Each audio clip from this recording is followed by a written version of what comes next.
1950 के दशक का दौर। रत्नागिरी का एक छोटा सा घर जहां एक बच्चा पैदा हुआ, नाम रखा गया दाऊद इब्राहिम कास्कर। उसका बाप इब्राहिम कास्कर मुंबई पुलिस में एक ईमानदार कांस्टेबल था, लेकिन किस्मत को कुछ और ही मंजूर था। पूरा परिवार मुंबई के डोंगरी इलाके की तंग और भीड़-भाड़ वाली गलियों में शिफ्ट हो गया।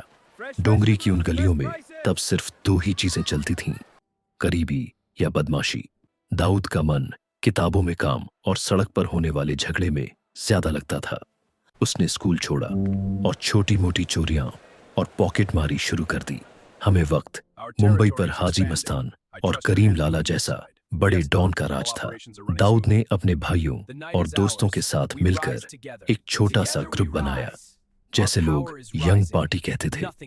वो तस्करों का माल लूटने लगा और उनके बीच अपनी पहचान बनाने लगा। एक कांस्टेबल का बेटा धीरे धीरे कानून की दीवार पकड़ रहा था और डोंगरी के एडोनन पर बैठकर वो सपने देख रहा था पूरी मुंबई पर हुकूमत करने के। 1970 के दशक के आखिर तक दाऊद का नाम मुंबई की गलियों में गूंजने लगा था, लेकिन उसके रास्ते में सबसे बड़ा पत्थर थी पठान गैंग। करीम लाला और उसके भतीजे समद खान की देश पूरी मुंबई पर थी। दाऊद और पठान गैंग के बीच इलाकों और वसूली को लेकर रोजाना झगड़े होने लगे। ये सिर्फ दो गैंग्स की लड़ाई नहीं थी, बल्कि पुराने डॉन्स और एक नए उभरते हुए खिलाड़ी के बीच की जंग थी। असली तबाही तब शुरू हुई जब फरवरी 1981 में पठान गैंग ने दाऊद के बड़े भाई साबिर कास्कर को एक पेट्रोल पंप पर घेरकर बेरहमी से कत्ल कर दिया। साबिर की मौत ने दाऊद को अंदर से तोड़ दिया, लेकिन उसके गम ने एक भयानक गुस्से का रूप ले लिया। उसने अपने भाई की लाश पर कसम खाई कि जब तक वो पठान गैंग का नाम ओ निशान नहीं मिटेगा, वो चैन से नहीं बैठेगा। दाऊद ने पुरानी दुश्मनी को एक नए और खतरनाक स्तर पर पहुंचा दिया। उन्होंने शार्प शूटरों की एक फौज तैयार की और मुंबई की सड़कों पर खुलेआम खून खराबा शुरू हुआ। एक एक करके पठान गैंग के बड़े मोहरे गिरने लगे। साउथ मुंबई की गलियां गोलियों की गूंज से थर्राने लगी। इस खूनी जंग के बाद पठान गैंग का दबदबा खत्म हो गया और दाऊद ने डी कंपनी की नींव राखी। अब पूरी मुंबई का सिर्फ एक ही नया डॉन था, दाऊद इब्राहिम। 1980 के दशक में दाऊद का कारोबार सिर्फ वसूली तक महदूद नहीं रहा। उसने समझा कि असली पैसे की तस्करी में है। सोना, चांदी और इलेक्ट्रॉनिक्स का अवैध कारोबार मुंबई के बंदरगाहों पर उसके इशारों पर चलने लगा। लेकिन जब भारत में कानून का शिकंजा कसने लगा, तो दाऊद ने एक बड़ा फैसला लिया। उसने अपना बेस दुबई शिफ्ट कर दिया। दुबई के जुमेराह इलाके में उसने अपना नया व्हाइट हाउस बनाया।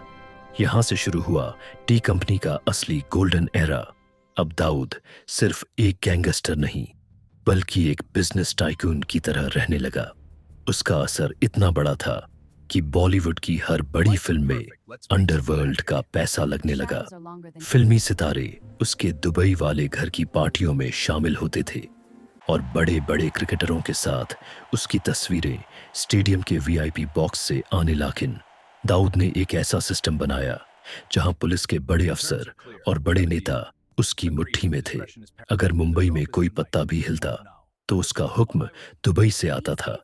रियल एस्टेट हो या सट्टेबाजी, हर जगह डी कंपनी का कमीशन तय था। ये वो वक्त था जब दाऊद को लगना था कि वो कानून से ऊपर है और कोई उसे छू भी नहीं सकता। 1992 का साल मुंबई के लिए एक काला साया लेकर आया। बाबरी मस्जिद ढहने के बाद पूरे देश में दंगे भड़क उठे और मुंबई की सड़कों पर खून बहने लगा। कहा जाता है कि खतरों ने दाऊद के दिमाग में एक खौफनाक साजिश को जन्म दिया। उसने अपनी अंडरवर्ल्ड डॉन वाली छवि को छोड़कर एक मसीहा बनने की कोशिश की, लेकिन उसका रास्ता बर्बाद से गुजरता था। 12 मार्च 1993 ये वो तारीख है जिसने मुंबई का चेहरा हमेशा के लिए बदल दिया। दोपहर के वक्त एक के बाद एक 12 बड़े धमाके हुए। स्टॉक एक्सचेंज से लेकर एयर इंडिया बिल्डिंग तक पूरा शहर घबराने लगा। धमाकों में 250 से ज्यादा मासूम लोग मारे गए और हजारों जख्मी हुए। पूरे देश में था। और जब जांच शुरू हुई तो सारे तार दुबई में बैठे दाऊद और आईएसआई से जुड़ गए। क्या एक हादसे ने दाऊद की तकदीर पलट दी? अब वो सिर्फ एक गैंगस्टर नहीं, बल्कि इंडिया का मोस्ट वांटेड टेररिस्ट बन चुका था। जो लोग पहले उसका खौफ या पैसे की वजह से उसकी इज्जत करते थे, अब उससे नफरत करने लगे। यही वक्त उसके सबसे खास साथी छोटा राजन ने बगावत कर दी और देशभक्ति का चोला पहनकर दाऊद के खिलाफ एक अलग गैंग वॉर शुरू कर दी। दाऊद के लिए अब मुंबई के दरवाजे हमेशा के लिए बंद हो चुके थे। 1993 के धमाके के बाद दाऊद के लिए दुबई भी सुरक्षित नहीं रहा। अंतर्राष्ट्रीय दबाव और भारतीय एजेंसियों के शिकंजों से बचने के लिए वो हमेशा के लिए पाकिस्तान चला गया। कराची के पॉश इलाके क्लिफ्टन में उसने अपना नया किला बनाया। पाकिस्तान हमेशा से इस बात से इनकार करता रहा, लेकिन दुनिया भर की खुफिया एजेंसियों ने उसके कराची वाले पता और उसके बदले हुए चेहरे की तस्वीर निकल ली पतली। धीरे धीरे दाऊद का रास्ता गैंगस्टर से हटकर आतंकवादी संगठनों से जुड़ गया। अमेरिका ने विशेष रूप से नामित वैश्विक आतंकवादी का प्रयोग कर दिया, क्योंकि उसके पास अल-कायदा और लश्कर ए तैयबा जैसे संगठन से जुड़ गए। उसके पुराने साथी एक एक करके हाँ तो मारे गए या उनको साथ छोड़ दिया। छोटा राजन के साथ उसकी गैंगवार ने कई देशों में खून बहाया, लेकिन दाऊद खुद हमेशा एक परछाई बनकर रहा। आज दाऊद इब्राहिम कहाँ है, कैसा दिखता है, या वो जिंदा भी है या नहीं, ये दुनिया के लिए सबसे बड़ा राज है।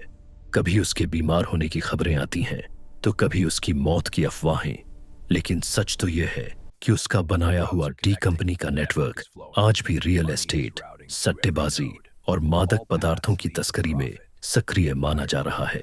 डोंगरी का वो लड़का जो कभी कांस्टेबल बनना चाहता था, आज दुनिया के इतिहास का एक ऐसा मोस्ट वांटेड नाम बनकर रह गया है, जिसकी मौत भी शायद एक राज की तरह ही मिलेगी।